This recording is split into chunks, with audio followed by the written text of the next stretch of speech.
speaker of today is a very good friend of mine. He is Dr. Dean St. Mart. There is not a smarter brain in here today, so I'm not going to put you up that pressure today. If we ever degree in pharmaceutical chemistry.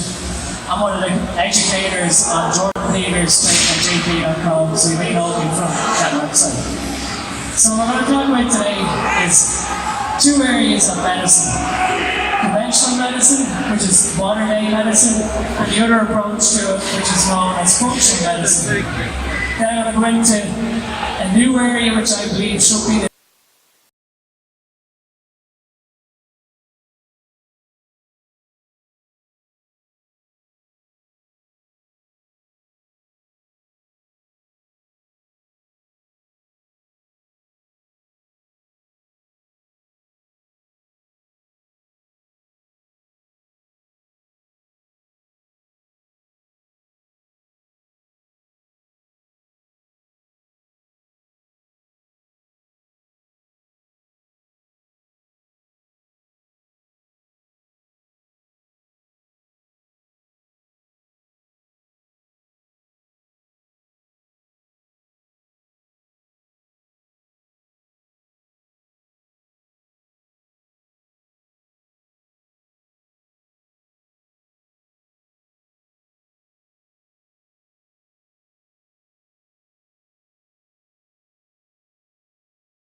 functional medicine comes in. So, hands up who's there in functional medicine. Okay. So, a few people. So, functional medicine is based on 5 basic principles. And they are: 1, it views us all as being different, genetically and biochemically unique. So, you're different to any other person in the room here. 2, it's deeply science. It's a based mechanistic approach to the relationship to a disease. Your body is intelligent, it has the capacity for self-regulation and dynamic balance if you allow it. Your body has the ability to heal and prevent nearly all the diseases of aging. And 5, health is not just the absence of disease. So just because you may not think you're sick, really health should be a state of immense vitality. You should be full of energy. So there's a clear distinction between conventional and functional medicine. Can anyone see it? Conventional medicine, what drug matches up with this disease? Functional medicine asks the vital questions that most conventional doctors won't ask. Why do you have the problem in the first place? Why is function been lost? And what can be done to restore that function? Functional medicine will look to address the root cause or find a mechanism of why it's got faulty. You're treating the individual, not the disease. Now, some people, they may not want to make lifestyle changes.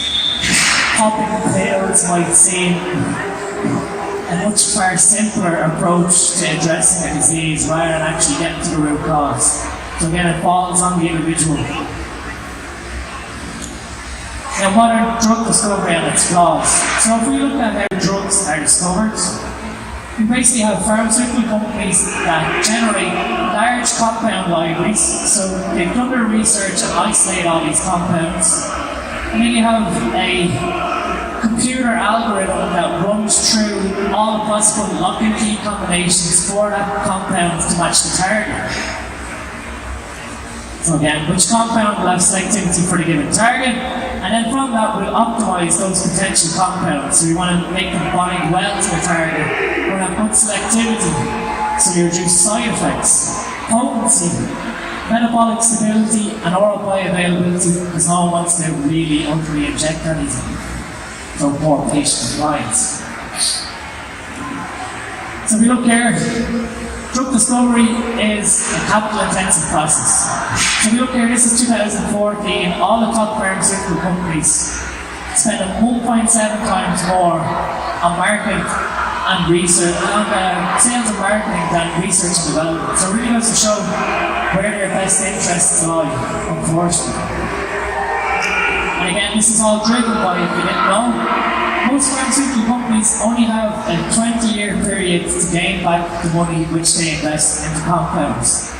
So, I don't know if you can see on the screen, but the first 2 to 3 years are lead compound discovery, so you're looking for what compound is going to be your best chance at hitting that target. Then from that you're moving into preclinical and clinical trials, and then ultimately FDA approval. You can see at the bottom of the green bar, you have about 7 years once you get out of that to bring your money back. Then if you look on the right, there's a small little extension period where they can actually file patents. So say the drug was discovered for adults, they'll now try and put in a patent for it to be used in, say, pediatrics, and that extends the patent. So another company can then release a generic version and they hold exclusively to the market. Again, these are the top 15 drugs, best-selling drugs of the last 15 years. You can see right at the top, Lipitor, Pfizer's high cholesterol drug. It's 22 years on the market. It ran out of patents 4 years ago. And it's generated $150 billion. That far outranks even the second top selling medicine, which is Humira, which is an anti-inflammatory drug or autoimmune drug, by almost $41 billion. Sorry. And if you look at the top 10 therapeutic classes of drugs that were sold last year, again, obviously on top you have oncologics for cancer, that's followed by pain, diabetes, autoimmune. So you can see at the top, chronic pain management is something that is in the general population's interest. So why is it flawed? Well, one, it's profit driven. You've got 20 years to make back your money, so you're going to try and push as many sales as possible. You can selectively choose and study what compounds are going to give the best capital return with minimal risk. So there are guys in pharma companies who are designed, who have their sole job is to do risk analytics on compounds and see which one would be the best to bring to market. You rarely take into account what's best for public health. It disregards whether medication will be needed long term, because who wants to take medicine for the rest of their life? And again, most drugs, if you look, treat symptoms but not the disease. So if we move into the area of personalised medicine, this I believe is the way that medicine should go forward. So again, most clinicians use a one-size-fits-all approach regardless of you or your mother or your sister or daughter who went and see a doctor, and you just start with standard doses and observe how the patients respond. And then obviously change the dose up and down based on a trial and error process. This was in a published paper from 2012. You have a 13% chance that you'll receive a treatment that's going to be scientifically proven to be beneficial, and a 23% chance that it's likely to be beneficial. So when you take a medicine, you have a combined chance of 36% that it's going to be either beneficial or likely to be beneficial. I don't really like those odds if you look at that, to me. Any one medicine might work for one individual but might not work for another, or might cause adverse side effects to some people but not to you. And again, finally, drug metabolism rates vary among patients, so different people will metabolize drugs. Some patients might metabolize a drug so rapidly that it just clears out of their system and it never reaches a therapeutic concentration. Ideally, what we want is we want to take a drug to a point where it hits our therapeutic concentration, that it hits all the targets in the body. Anything over that, then we're going into toxic territory. On the other side, then your metabolism might be so slow that builds up in the system and doesn't clear, and that generates toxic effects. So what is personalised medicine? Personalised medicine will use information about a person's genes, proteins, the environment they live in, to diagnose, prevent and treat disease. When was the last time you went to the doctor and he asked you what your living conditions like? What's your job? Your general stress? All these simple lifestyle factors, it's never asked. Each individual is unique genetically, clinically, and in the environment in which they live. And these factors again are different for every person and how disease progress and come on. And what we need to do is start prescribing specific treatments best suited to the individual to avoid this trial and error process. So why is personalised medicine important? Well, I'm going to show you an example of my own genetics that I've studied through a program called Genetic Genie. And what that does is it gives you a drug metabolism study of where your genetic defects lie when it comes to metabolism of certain compounds. So is this good, bad, insignificant, why should I care? Well, if we look here, here's my report, and there's two clear red blocks. Those are the genetic defects that I currently have, and they are CYP1B1 and CYP2C19. Your CYP enzymes are liver enzymes which metabolize certain compounds inside your liver. So if you look at this, I have a plus genetic variant, and that makes me an ultra fast metabolizer. So when I take certain compounds that are metabolized by this enzyme, they may not work, or I may need more. Now, is this something that a doctor may take into account if I go back to him with, say, stomach problems? Well, why isn't a certain medication working? We're just going to keep increasing the dosage. But if he had this clinical information to start, he could prescribe the best treatment based off the genetics. Again, here we need more of a compound to elicit a therapeutic effect because my body's constantly excreting it out. And in the reverse, you could have a polymorphism for somebody who's a slow metabolizer. And in that case, the compound is building up slowly in your system and never being excreted, so it can reach toxic effects. And if you look here, some of the common compounds that are metabolized by CYP2C19 are antidepressants, proton pump inhibitors for stomach acids, anti-estrogens, antifungals, beta blockers. So say I was depressed and I went to a doctor and the anti-depression drugs weren't working.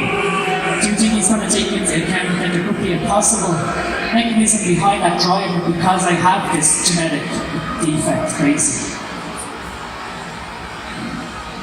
So who here has analysed the genetics? Who's used 23andMe? No? Okay, well 23andMe is something that I encourage nearly everyone to do, as it's the data that it gives you makes future planning in life a lot easier, in my opinion.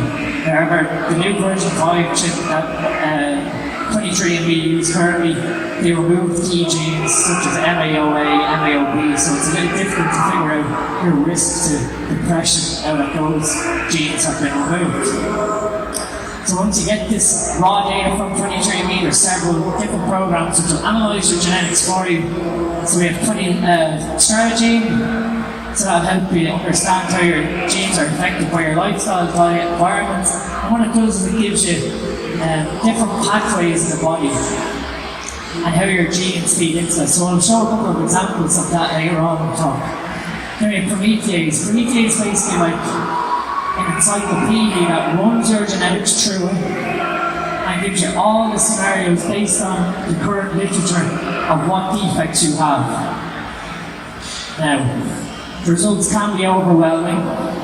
So basically it's telling you a chance of you developing a disease rather than giving you actionable information for your health. And in some cases you need to be emotionally prepared for what you might find out, because sometimes ignorance is bliss. And again, I'm just going to go through another personal example. So Alzheimer's risk. So when I done my genetic research, it turns out I have ApoE 2 out of 4. Basically what that does is, when I'm 65, I have a 12% chance of developing Alzheimer's versus 5% if someone didn't. And if you have the female, you're looking at 23%. So those odds are quite high. So again, those are the two genetic defects. 3 times increased Alzheimer's risk, 1.4 times increased heart disease risk, increased LDL cholesterol. So when I see this, I may start to panic and think I'm doomed to an early grave. Or does this mean I'm going to get Alzheimer's? Maybe. However, gene defects, or SNPs, SNPs as they're also known as, they don't guarantee disease progression. Your genetic expression is completely controlled by your diet, lifestyle, and environment. I'm going to say this over and over again. I'm responsible for the control of all three.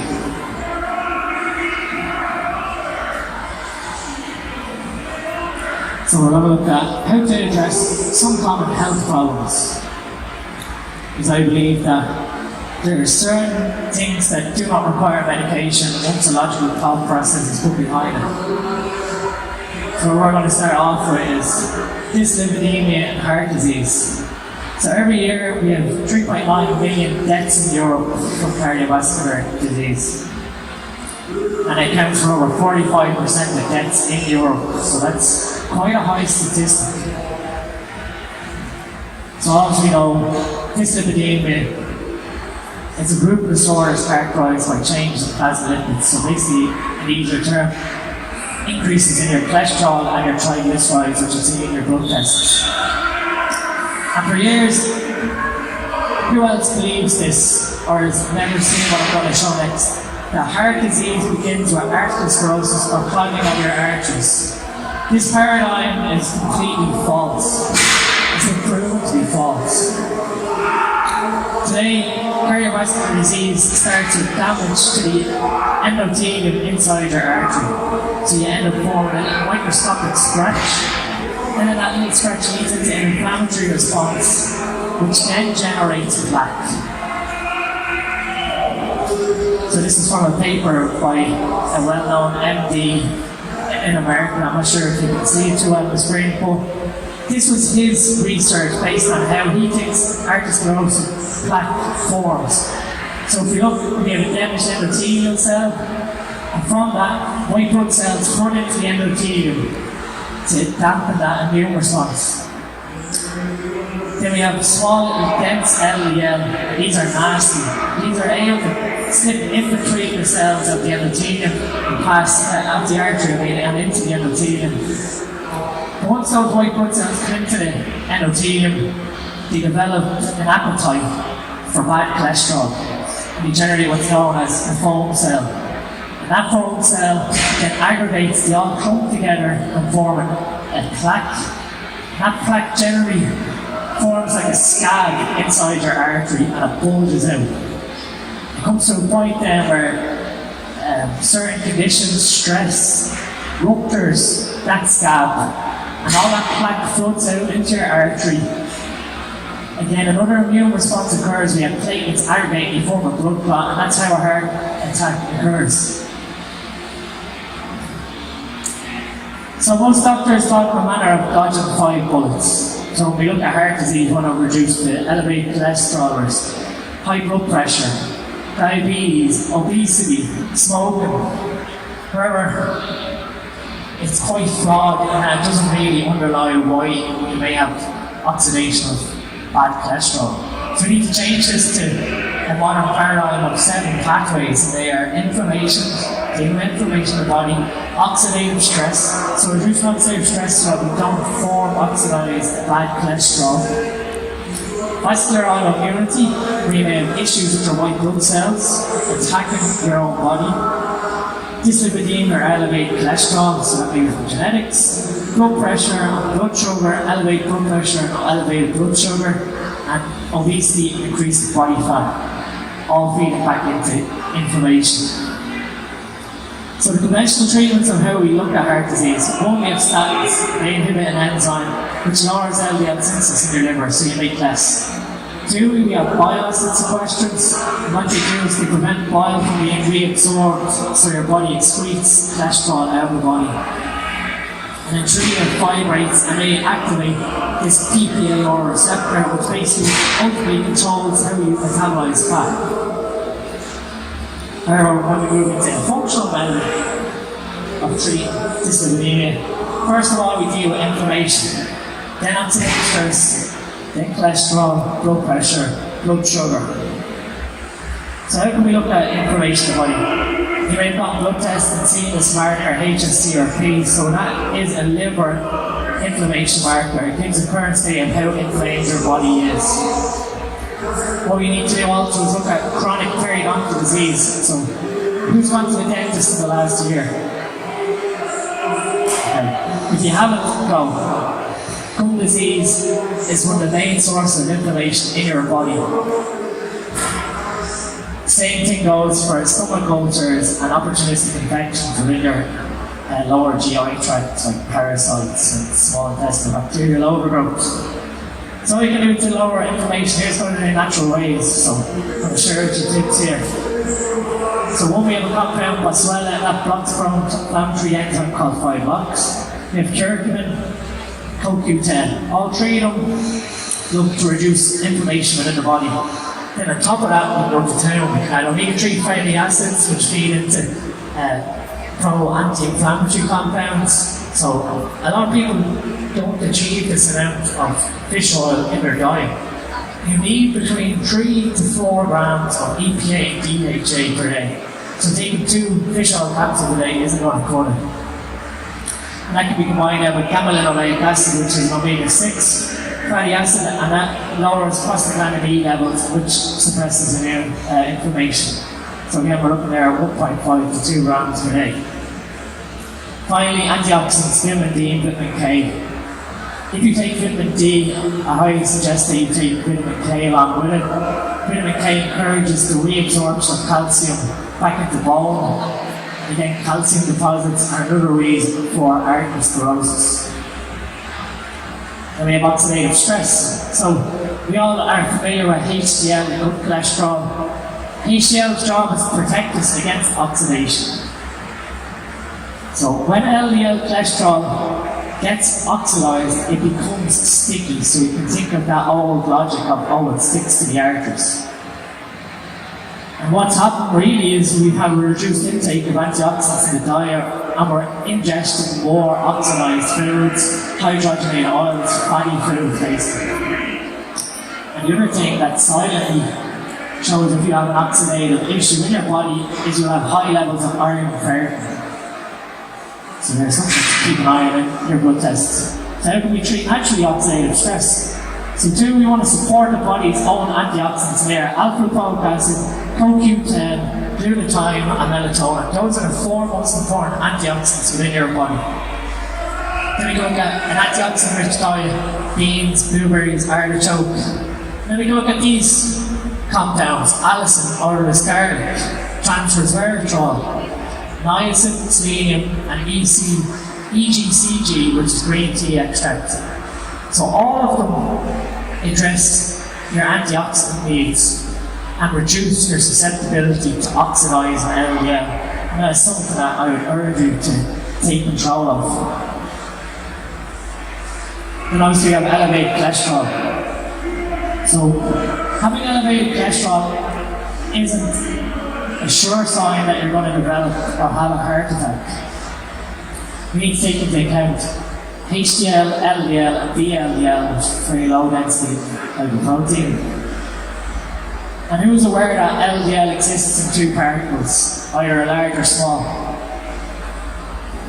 So, where you could have a cholesterol value of 2.1 and it's all large fluffy particles, and we can think of fluffy particles as just bouncing off the arteries, just floating in circulation and passed out of the body.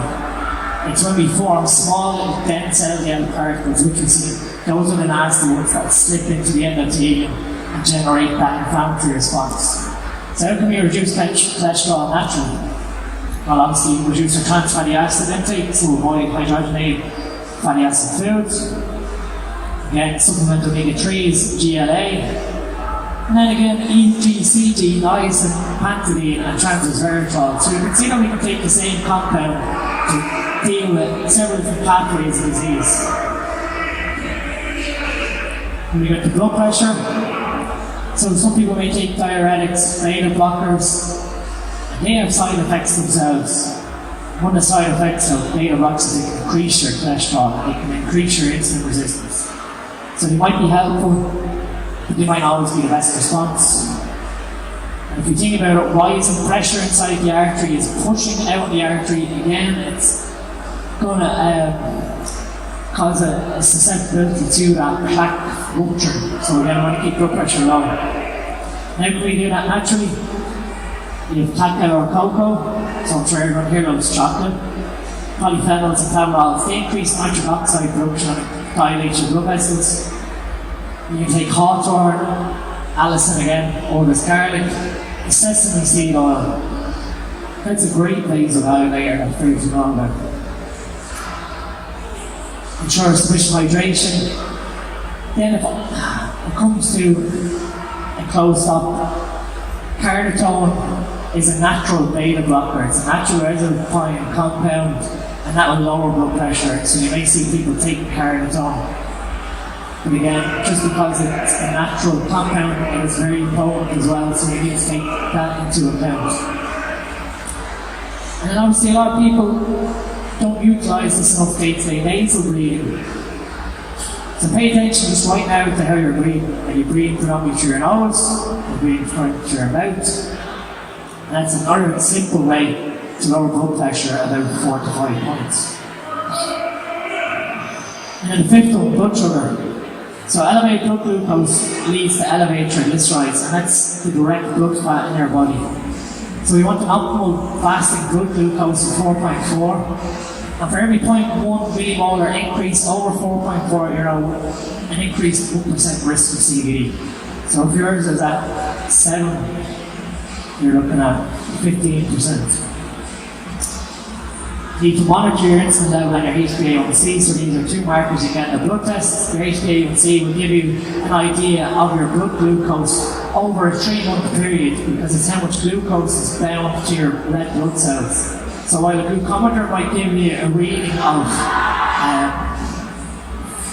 4.4, which is ideal, your HbA1c may have you at 37, which is slightly elevated. So again, just daily trends and a 3-monthly trend then. And then natural ways to reduce blood sugar, taking chromium, which supports insulin production, increase our fibre intake, so we're less likely to eat crap food and help eliminate toxins and cholesterol from the body. Take oral lipoic acid, which is the form the body needs, and that improves your insulin sensitivity and mimics insulin. Biotin will lower triglyceride levels. Cinnamon, something pretty easy to add to your oats every day, up to 6 grams once it's kaolin cinnamon. The other form is toxic. And then we take fenugreek, bitter melon, and ensure that our electrolytes, potassium and magnesium, are in order, because we need potassium to make glycogen, and magnesium is involved in over 300 processes in the body. So those are 2 key indicators that you should be looking at in your blood tests also. I just want to get into statins. I showed you earlier on that Lipitor is the best-selling drug of all time. Now, I hate statins. Statins deplete the body of 2 essential nutrients, CoQ10 and selenium. If you look through the research, they are highly myotoxic and neurotoxic. So basically what that means is it breaks down muscle tissue and it destroys nerve endings. And this is a paper that was published in 2015 where these 2 guys, Diamond and Ranskoff, used follow the research and showed how statistical deception was used to create the appearance that these statins had a beneficial effect. It's quite scary, isn't it? So if you look here, they demonstrate that statins have only a slight benefit due to statistical manipulation of how the data is reported by pharma companies. And what they do here is they put it forward as a relative risk reduction, which makes it appear meaningful, when in fact the absolute risk reduction is insignificant. So what that basically means is, in this way, 100 people are treated by statin medication and only 1 person gets benefit. So basically what you've done here is you've changed the 2% to a 1% heart attack rate, and you flip the data and now report it as a 50% reduction in harm rather than a 1% improvement in symptoms.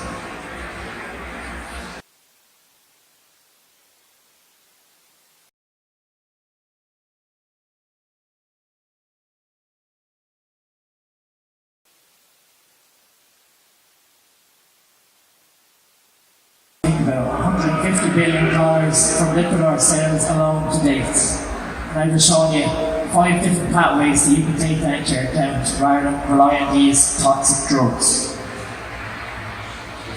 Another medical condition that's on the prevalence in Ireland, thyroid dysfunction. So hypothyroidism is a condition where your thyroid produces less thyroid hormone than it should. The symptoms include fatigue, weight gain, dry, irritable skin, brittle hair, cold hands, cold feet. And it's seen that worldwide the prevalence of spontaneous hypothyroidism is approximately at 2 in every 100 people. So that really is 20 to 50% of any given population has a hypothyroid problem. Now if you look at its treatment conventionally, you get your blood test, and anything higher for TSH than 4 microunits per litre is a flag for hypothyroidism, that your thyroid isn't producing enough thyroid hormones. Also a low level of T4, which is the main precursor to your thyroid hormone, again if that's less than 6. But really what we should be looking at, and this feeds back to functional medicine, is we should be looking at functional ranges in blood tests. So when you get a blood test, those ranges that are on your blood test, they're for standard population, so you could be taking thyroid drugs, you could be chronically sick. And so they skew the statistic of where those ranges fall. So if you look back to the 1970s, optimal fasting glucose level, the max limit was 5.5. Today it goes up to 7. So back in the 70s, you had a blood glucose 5.5, you're a class diabetic. So what they give you is they give you thyroxine, which is T4, and that just helps supply your body with more T4 hormone, so you produce the active metabolite T3 yourself. And if all else fails, that conversion is poor, they'll just give you directly T3. Now, how functional medicine looks at it, it looks at 6 different reasons why you have hypothyroidism. So the first one is primary hypothyroidism. And in this case, there is a direct signaling issue in your brain to your hypothalamus. So the link is sort of severed. So your brain's no longer telling your thyroid to make optimal amounts. The secondary hypothyroidism, so this is an indirect signaling issue. So it could be something like chronic stress. After women have babies, postpartum depression could be driven by a hormonal imbalance there with a low thyroid. Again, low TSH production. Third one, then thyroxine underconversion. So again, excess cortisol and stress is going to block thyroxine being converted to T3. So not enough T4 is being converted, and you can see that as an increase in reverse T3. The fourth, thyroid overconversion. So again, too much T4 is being converted to T3. And that is due to some form of hormonal imbalance. And what happens there is basically the cells just develop resistance because there's too much T3 in your body again. Like sex hormones, the thyroid hormone signaling pathway is tightly regulated. 5, then we have thyroid binding globulin. So just like again, the sex hormone binding globulin, you have a thyroid binding globulin, which is like a transporter for your thyroid hormones. They latch on and go around the body and get released as needed. So you might have an excess amount of TBG due to excess estrogen, driving TBG production up. And then 6, we have thyroid resistance. Again, that's just from chronic stress where the body loses its receptivity to thyroid hormones. Now, in most cases, we can just use supplemental support to address this. We can support T4 and T3 synthesis. It needs tyrosine from your diet, and it needs iodine. Then we can support the conversion of T4 to T3. Your selenoproteins are the guys that aid in the conversion of your thyroid hormone, and that needs selenium, zinc, magnesium.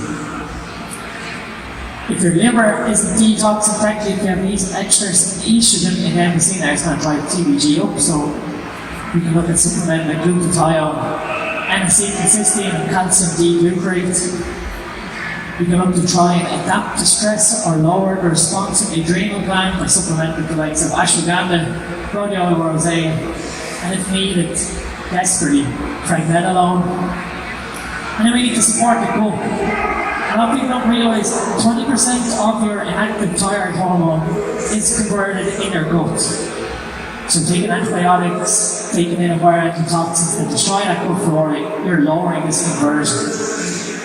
And if we look at the 6 states I've given to you, only primary hypothyroidism needs medication. It's a direct signaling problem. Yeah, if you go to the doctor and you have high TSH or low TSH, they instantly put you on T4. Never ask the questions of stress, estrogen, diet, environment. You see, I'm starting to develop a team here. Okay. So I'm going to go to indigestion. Who here suffers with indigestion regularly? Okay. So indigestion, call it heartburn, acid reflux, repeating food, belching, farting, they all fall into the category of indigestion. You're not properly digesting your food. And if we look, GERD, such as gastroesophageal reflux disease, that's when stomach acid leaks up and you get that burning sensation up your throat. And it's estimated that 1 in 5 people in Ireland will have an episode of GERD every week. That's quite high. I think about 20% of the population. Think in terms of sales of antacids and all the other heartburn drugs. So if you look at the conventional treatments, we have antacids. So they just work on neutralising the effect of stomach acid. But that might not be the best case, because if you lower stomach acid, we're going to have an issue digesting our food, and we're going to have a hard time killing any of the bad bacteria that comes in through our food, into our mouth. So in the second class, again, like statins, I hate these guys. Proton pump inhibitors. What they do is they inhibit acid production from the parietal cells in your stomach. The issue with these is they cause a rebound effect, so they down-regulate how you make stomach acid. As soon as you stop taking them, stomach acid goes through the roof. And with a lack of stomach acid, it can lead to a vitamin B12 deficiency. I'll get into why this is important later on. Then the third one is H2 receptor antagonists. And what they do is they block histamine, so it's an antihistamine drug basically. So if we think about it, if we get heartburn from a certain food, which we call trigger foods, what could be happening there is actually an allergic response where the stomach makes too much histamine. That histamine is converted to stomach acid. And that's how these histamine receptor antagonists work. But if they block histamine production, where does all that excess histamine that was made in your stomach go if those sites are occupied in your stomach?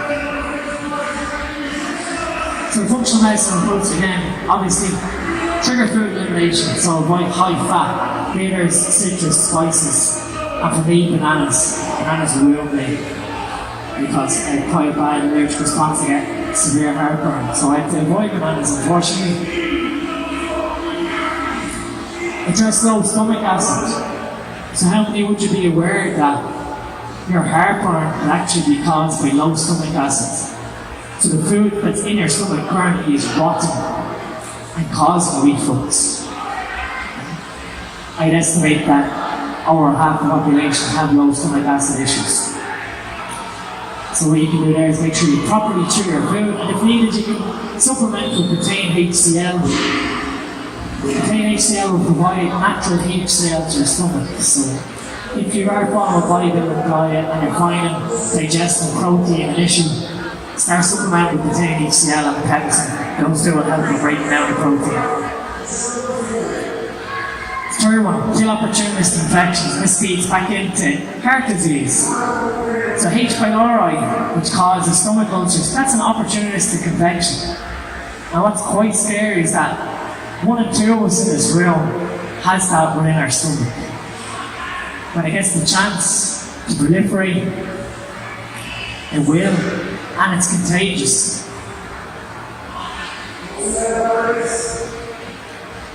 So that was indigestion. So this is the second last topic I'm going to go into, and that is depression. So mental health problems are one of the main causes of overall disease burden worldwide. If you look at mental health problems, behavioural problems, they all add up to over 40 million years of disability in 20 to 29-year-olds. Major depression is thought to be the second leading case of disability worldwide, and this is scary. 1 in 5 people will experience depression in their lifetime, and it's estimated that 1 in 6 people in this past week have experienced a common mental health problem. So again, that's quite a high statistic. If you look at the conventional treatments of how depression is dealt with, we have antidepressants. So they contain the tricyclic antidepressants, MAOIs, SSRIs, and the SNRIs. All they look at trying to do is address a chemical imbalance in the brain, or that's how they were put forward on what they do. And then we have antipsychotics, so they basically block dopamine in your brain to stop you from having hallucinations, major depressive bipolar disorder. So if we look at SSRIs, the serotonin theory of depression is a complete myth. Just like statins, if we look at the data, from 1987 to 2004, 12 antidepressant drugs were approved by the FDA based on 74 studies. Only 38 were positive, 37 of them were unpublished. So that goes to say something. 36 were negative, showing absolutely no benefit, and only 2 of those papers were published. And if you look at how drugs get approved, you only need 2 studies for the FDA to approve a drug. And in order for them to be approved, it needs to be superior to a placebo. So pharma companies hate placebo effects when they test drugs in patients. And then when you look at the meta-analysis of nearly 3,000 patients treated with antidepressants, psychotherapy, placebo or no treatment. Placebo duplicated 75% effect of the drugs. And then the remaining 25% is basically what they call the active placebo effect or the nocebo. So they actually think they're taking something when they're not. And the irony here is that these studies are funded by pharma companies. Again, this is a quote from a paper in 2005. And this guy, Pastron, says, no direct evidence of serotonin or norepinephrine deficiency, despite thousands of studies that have attempted to validate a low serotonin model to depression. So does the brain have its own pain receptors? Can your brain feel pain, yes or no? Yes. Yes. So you might be interested to know that your brain actually has no pain receptors. If you stab someone in the brain, they're not going to feel that pain. So this is where this area of psychoneuroimmunology comes into play. And basically what this is a new emerging field which looks at pro-inflammatory immune pathways. And we now know that the brain has its own lymphatic system. Before they thought the brain didn't have any immunity. That's been proved to be wrong. So your brain has its own immunity. But like when you get a cut and an infection, you feel pain in the area in your arm or your leg. What about if your brain's inflamed? Your brain can't tell you it's experiencing pain. And this is where this paradigm comes from. Treat depression for what it really is. A symptom that doesn't really tell anything of the root cause that's driving it. So functional medicine looks at it. We're going back to inflammation just like cardiovascular disease. So again, it's a neurological, biological cascade for the body to protect itself. 45% of patients develop depression when they take interferon, which is a pro-inflammatory compound. Now this is where it gets interesting. Curcumin is found to be superior to Prozac alone. So in this paper published in 2015, what they done here was they had 168 male adults between 31 and 59. And what they done there is they get 2,000 milligrams of curcumin on top of their Prozac for 6 weeks. So what they done here now is they measured all these inflammatory markers, IL-6, TNF-alpha, brain neurotrophic factor, just measures of inflammation in the brain. And what they found was supplementing with curcumin on top of the Prozac significantly increased antidepressant behavioural response. And what you see then was a direct decrease in inflammatory signals in the patients who took curcumin. So again, we're now starting to look at inflammation causing depression, heart disease, thyroid problems. Gerasitis, nutritional deficiencies. This is one that gets scary. So your gut microbiome, your healthy bacteria in your gut, they're so vital to your mood and how you feel. It basically influences everything from your health to your emotional, physical, mental health. What you need to do there is you need to avoid substances which kill these beneficial bacteria. So avoid antibiotics if unnecessary. Avoid environmental toxins that kill these beneficial bacteria. Support with the correct nutrients, with prebiotics, and in some cases probiotics. But you need to be careful there with the strains which you use. And again, reduce internal stress. Now we're coming back to the PPIs and a vitamin B12 deficiency. Now this one is scary. There's a 2001 paper of a lifelong vegetarian. Is there any vegetarians here in the audience? No? Okay. And this woman experienced a month and a half of worsening symptoms. They had voices in her head, hallucinations. So basically what they done was they treated her antipsychotics and gave her electroconvulsive therapy in a psychiatric ward for 2 weeks. No change. So what they done there then is they referred her to another clinic. And what they done there is they decided to test her vitamin B12 levels. They found they had a low vitamin B12 status. So what they done is they treated her with vitamin B12, and within 6 weeks she returned to baseline mental health.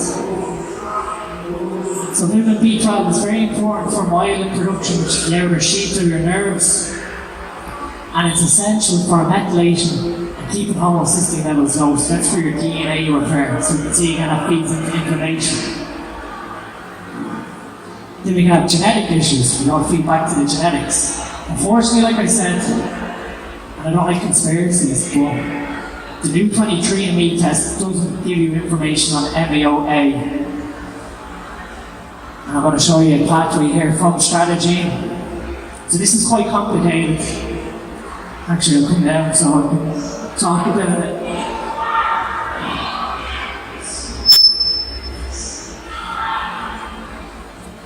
So, if you look at this, unfortunately for me, I have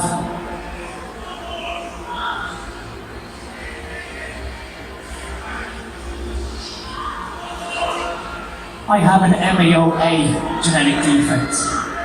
This means that I use neurotransmitters 75% faster than any other person.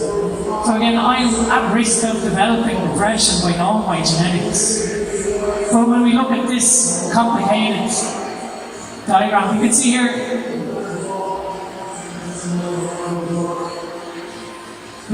that we need tyrosine and tryptophan to feed into making neurotransmitters, and especially tryptophan, which feeds into 5-HTP, which feeds into serotonin. So it's vital for me that I get enough tryptophan on my diet to keep up with the demand of MAO.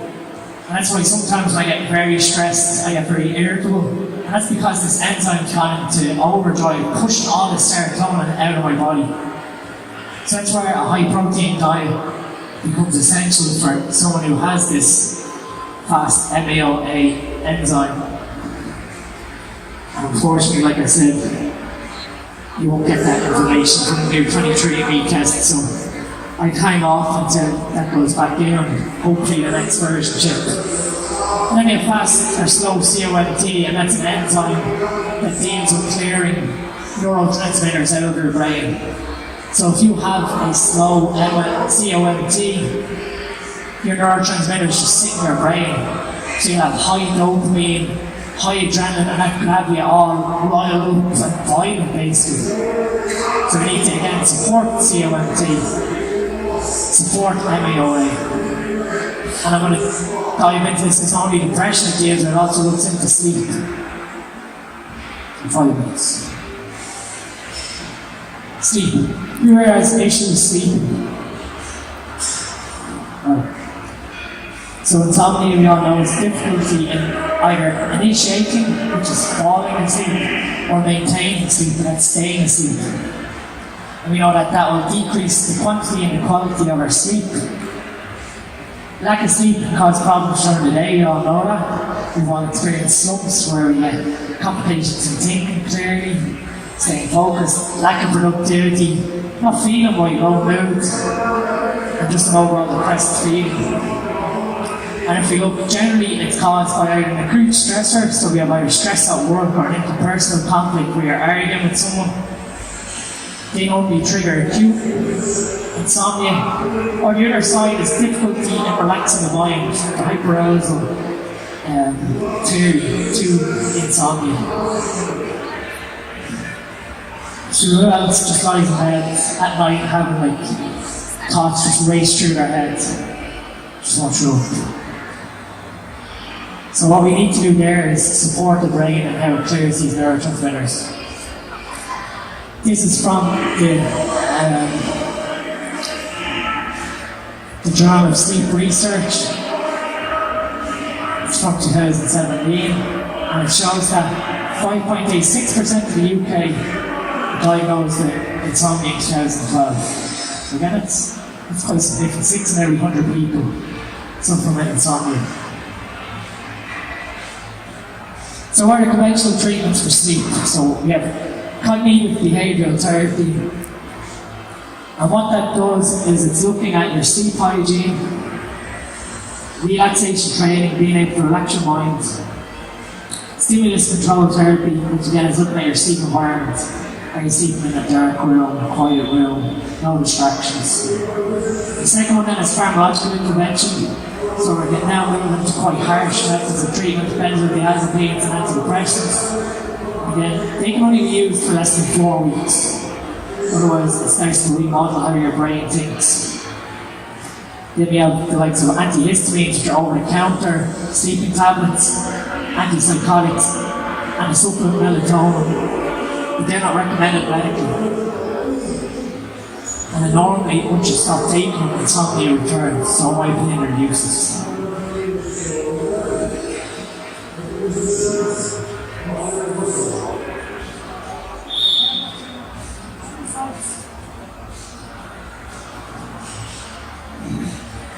Then we have complementary and alternative treatments, so that acupuncture, aromatherapy, homeopathy, but they're not recommended again medically. Just like to see the team here again. And then 4, light therapy and exercise. But according to the medical community, we need further medical data to support their effectiveness. Again, we're moving, just like with depression, the functional mechanisms for sleep. So again, I'll come down just to this time, I'll talk through these neurotransmitter pathways because we have a bit of extra time. So again, we're dealing with the start of our nutrition basis. We need tyrosine and tryptophan. They feed into our neurotransmitters. So if we follow the tryptophan pathway, that generates 5-HTP, and that 5-HTP gets converted by this enzyme here using vitamin B6 to generate serotonin, and that is what will make you fall asleep. Then we have the other side of the story. We can have what's known as tryptophan steal, where chronically stressed people are pushing all their tryptophan over into this neuro-brain toxin called quinolytic acid. So you can have urine tests done to see how much quinolytic acid you're producing if you suffer with chronic insomnia. Once we generate our serotonin, this goes through this enzyme, AANAT. And what that is your biological clock. So we've all heard of this circadian rhythm. AANT is what your circadian rhythm is based off. If you look, it needs vitamin B5 as its cofactor in order for it to work. So insufficient vitamin B5, you end up running out of melatonin when you're asleep, and all of a sudden you wake up. So now you have two issues. You have issues with falling asleep because you're not making enough serotonin, or you have issues staying asleep because you're not making enough melatonin. The other side of it then, so this is MAOA, is COMT. COMT's job is to clear dopamine and adrenaline out of your brain, but it also is involved in estrogen metabolism. So you can see if an individual has high estrogen, COMT is going to be more focused on getting rid of the estrogen. Second leads to a build-up of neurotransmitters in the brain, and again that could be why people feel certain ways when estrogen is too high. And if we look, COMT needs SAM, which is a methylation cofactor, SAM-E. So we've all heard it's a supplement, SAM-E. And it also needs magnesium for it to work. You see, if we go back, magnesium is so important. We need quite an amount of magnesium to support COMT. If you supplement with magnesium and support COMT, all that dopamine and adrenaline is getting pushed out of the body to DMA, which is an organic acid. And that makes your mind calm down, allows the serotonin to get to work to make you fall asleep, and then you want melatonin to stay asleep. So the functional method of reducing sleep. So the start of it is sleep hygiene. So how do you have a firm sleep schedule where you go to bed at the same time and get up at the same time every day? Okay, you're not couple. So that's why you think that your circadian rhythm cooperating is having a designated sleep time where your body knows it's going to sleep a designated wake time. And what you do from there is you work out how many sleep cycles you need in a week. Your wind down routine. So, how many people go to bed with their phones? It's quite bad. So no phones, no electronics, no emails before bed if you're a personal trainer. The problem with sending an email before bed is then you're anxiously awaiting a reply of that other person. And that thought process through your head, oh, get a reply. Save your emails when you wake up in the morning. Put the phone away at a designated time. Make sure you have a comfortable bed and pillow. So the best way to assess if you have the right bed is lie on your non-dominant side in bed in the fetal position. So put yourself knees tucked up, and what you want is your head should actually float into the mattress. There should be no gap between your head and the bed, or you don't want your head sinking in. You want your body in a straight line with the head sinking down in a perfect straight line. So you can do that at home and see is your mattress good or not. Same thing then, if you sleep with too many pillows, a pillow is there to break the gap between if your mattress isn't suitable. Say your mattress is too soft, your head sinks in, the pillow is there to elevate the head. Do your thing then, avoid food 2 hours before bedtime. Allow your body enough chance to move into a parasympathetic state where it's able to digest that food. So it's not worrying about having to digest food while you're sleeping. And if needed, you can have a light snack about 90 minutes before your designated bedtime. Preferably a carb, as that will provide tryptophan, which again is going to feed into the serotonin cycle. And again, save the bedroom for sleeping and for intimacy. No other distractions in your bedroom. Then we have nutritional deficiencies. So we look here, we have tryptophan deficiencies, which moves into 5-HTP into serotonin conversion. We have a vitamin B6 issue. So how many people here take a B complex? Okay.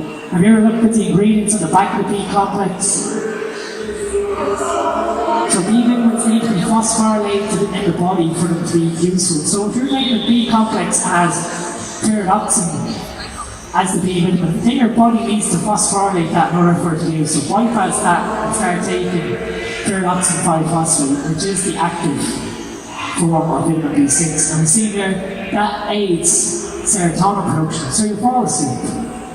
Then we can deal with magnesium, and if needed, SAMe, and that will aid with neurotransmitter clearance by helping COMT. And again, that's relaxation, mind winding down, the brain not racing. Then we can take another amino acid theanine, and this blocks your glutamate receptors in your brain. So what that does basically is tells your brain to calm down into sort of a lulled state. And then we're looking at just getting relaxed B6, and we see there that aids serotonin production, so you fall asleep. Then we can deal with magnesium, and if needed, SAMe, and that will aid with neurotransmitter clearance by helping COMT. And again, that's relaxation, mind winding down, the brain not racing. Then we can take another amino acid theanine, and this blocks your glutamate receptors in your brain. So what that does basically is tells your brain to calm down into sort of a lulled state. And then we're looking at just getting relaxed. And then we need pantothenic acid, vitamin B5, to convert serotonin to melatonin. So once you're asleep, you want to stay asleep. You don't keep waking up, coming out of deep sleep cycles. You want to pass from light to deep, effortless. So vitamin B5 is something that I think a lot of people are deficient in. And then we have all else failing.